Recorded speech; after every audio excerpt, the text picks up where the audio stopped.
Well, hello, my beauties. Today I'm gonna get ready, and while I'm getting ready, we're gonna dive a little bit deeper into the part one of this series. I'm gonna have several other parts to this series, but they're gonna be completely different than part one. Part one has seemed to be all about like price, charging, and all of that. So today I'm gonna get ready and I'm gonna talk about why I don't have gratuity or tips a part of my service. So first, let's moisturize this face. I just got out of the shower and I'm gonna use the Neutrogena. This is the Rapid Wrinkle Repair. Then, you guys, it works. It just works. Okay, so back in the day, as stylists, we would charge our service and then our tips. And a lot of times we would rely on that tip to bring up that price. So then that service was really worth it. Because let's be honest, when we were charging, if you've been doing hair for a long time, for that partial highlight and you took a long time to get it done and you had to do a lot more work, you're banking on that tip to bring that amount up, okay? Now, the fact that I charge hourly, I do not accept gratuity. Rare instances I do, but I'll talk about that. Why? So like when you take your car to the mechanic, they perform a service, right? And that service, they will give you a rundown of labor and parts. Do they have an option for tipping? No, but say you have a really good mechanic, he takes really good care of you, and you know what, you want to, out of your own heart, slip him like a 20, that's fine. But a lot of places that perform services like such, they do not ask for gratuity. Now, when you go to a restaurant, waitresses, they rely on it a lot because their hourly that they get paid is crap. So when they get tipped, that makes it worth it. I have no eyebrows, so I use, I forgot which one this one is, the L'Oreal gel with this little guy. So as I was saying, so waitresses, they really rely on the fact that they're gonna get tipped because their hourly sucks. So if you are a hairstylist and you're performing some high-end services for your clients, you're gonna expect a really good tip, right? But how awkward does it get sometimes, especially if like you're an independent stylist like myself and you're checking out your client and you literally sit there. Let me turn this. You literally will sit there and you check them out and then you hand them the credit card machine and then it shows the percentage of like what they're gonna tip. And now that I've taken away tipping as an option for my clients, so many of them are like, oh my gosh, it's so nice that I don't have to worry about if I tipped you too little. You know, they're always worried about, and then they have to compensate for their budget, if some of them are budgeting, how much that tip is. So when I did my hourly, that was one of my big things when I was talking to my clients is gratuities included. They're like, oh, it pretty much was the same amount at the end almost every time that they were used to paying. So making sure I did my math and my gratuity in there so that it made sense. I feel like tipping in our industry is outdated. If my client, I have a few of them, they're like, no, I am tipping you. Am I gonna tell them no? Absolutely not. If they wanna go ahead and do that, but it is not expected. And I do not sit there and go, okay, well, how much percent do you wanna put for tip?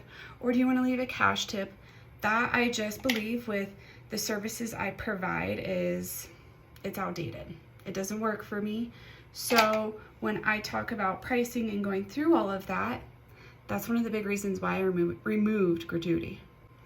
And then in the instances where you are a hairstylist that still accepts tips, which is fine, but you have newer clients, then what if that client does not tip you well or they don't tip you good at all? That leaves you feeling really crappy and you're gonna have a really bad day and you're gonna have more resentment towards that client versus you have that flat rate. They know what they're paying, they know what it's gonna be. And you know what, sometimes we're human and we mess up And as long as you own it and you're not relying on that tip, like, oh, I gotta kiss their butt, I gotta do this and that so I can make sure I can get that tip. No, removing the tip takes off a lot of pressure when it comes to the end, the whole service. So once again, when I did my math and how I was gonna charge that, my gratuity and what my average tips, that was already in there. So that's what, when I first switched over to hourly, I think the hardest part for a lot of people, they're scared to tell their clients. But when you put in there that, you know, gratuity is now included, that is the part, my favorite brush, that is the part that they all genuinely love. They love, my clients do, when I'm booking them or they book online and they go, all right, how long am I gonna be in Katie's chair for? Oh, I'm gonna be there for 2 hours. Okay, that's gonna be $280 straight, that's it. And they know exactly what they're gonna be spending. If they're coming in for a maintenance, you guys will be shocked. In 1 hour, since I do use Express Color, I use the Ruskin 10, the Rust Express. In 1 hour, my clients that need to come in more for those maintenance appointments, they're paying $140, and guess what I can get done in 1 hour? I can get a root touch-up, an all-over gloss, a treatment, a haircut, and a blowout. Okay, that is a deal. That is a deal especially for those clients that are coming in every 4 to 6 weeks. I book them for 1 hour. They know exactly how much that 1 hour is gonna be, and it makes things so much easier and smoother. So yeah, that is why I got rid of gratuity. I know a lot of people think that it's crazy, but when you actually sit down and look at it, that's what works. And you know what? It works for me. I'm not saying that you need to go and remove gratuity from your menu and you need to stop doing it. And you know what? If you like charging per service and by the service, by all means, keep doing it. It works. I'm just telling you guys what works best for me. And what works best for me may not work best for you. So if you are struggling though with how much you should be charging and how you should be doing this or that, that's a good time for you to sit down and be like, okay, how should I charge my services? Am I charging enough? What am I doing for products and how am I charging that? The time in my chair, how many days, hours a day do I work? You guys, you need to be business savvy. You need to break it down and not just charge per service what the next stylist down the street is charging and think that that's how all of this works. You need to sit down and really look at your books, look at your clientele, look at your services, and hone in what works best for you. And then you're gonna be a lot more thankful and love what you do even more. When I know I'm making a good income, it makes me happier. I think it makes everybody happier.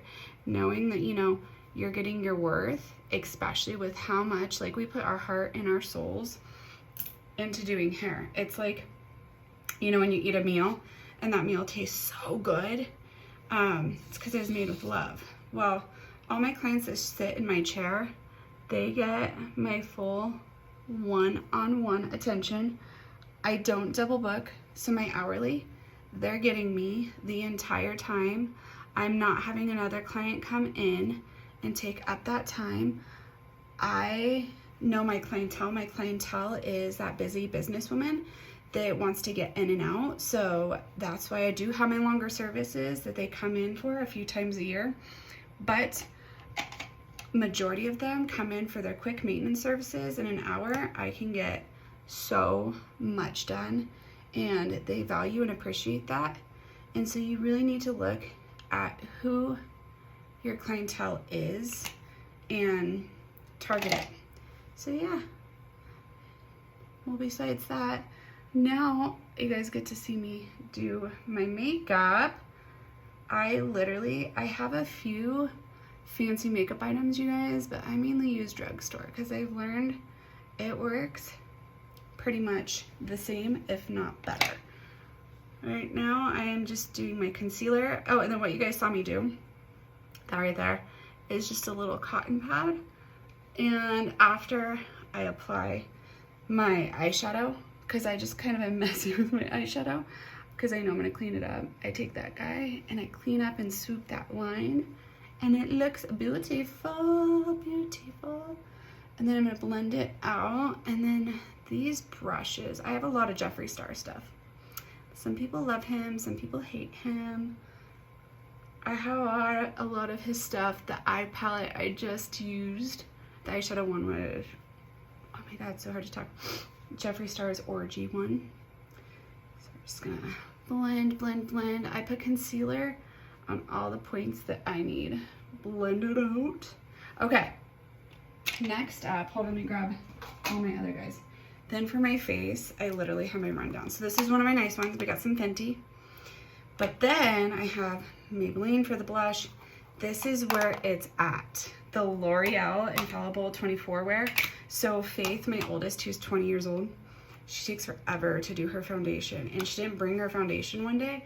And so I gave her my stuff to use.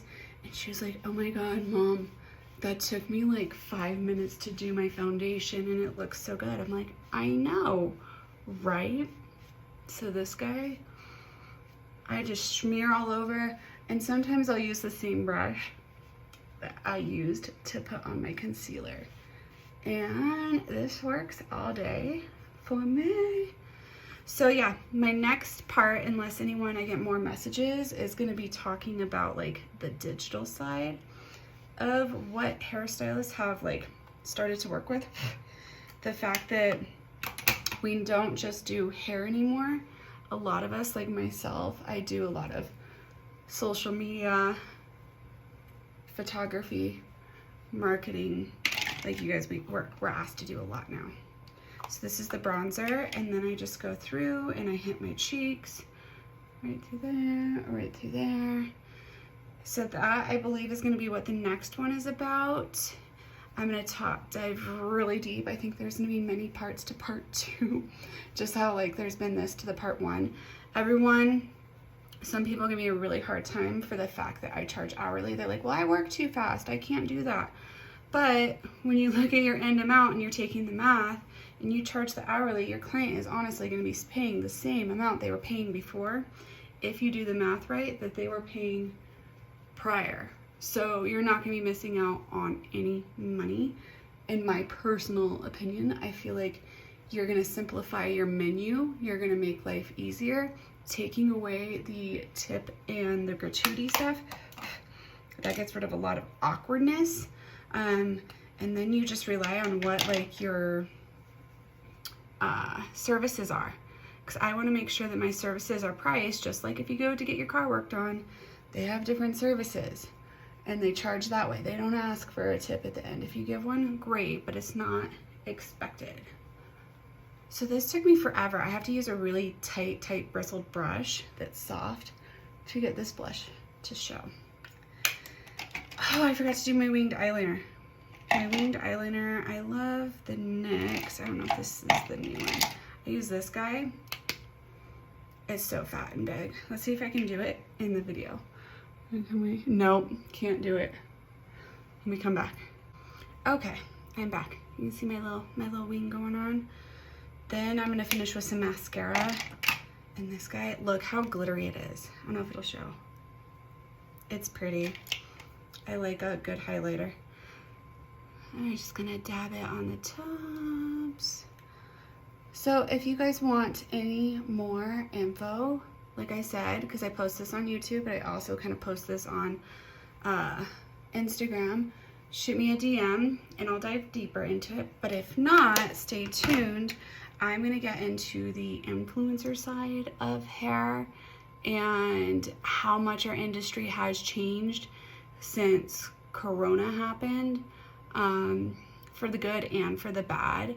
I'm going to talk about the saturation of everyone is now an educator on Instagram, posting, dealing with trolls. Like, it's going to go pretty deep, you guys. So I hope you enjoyed this one.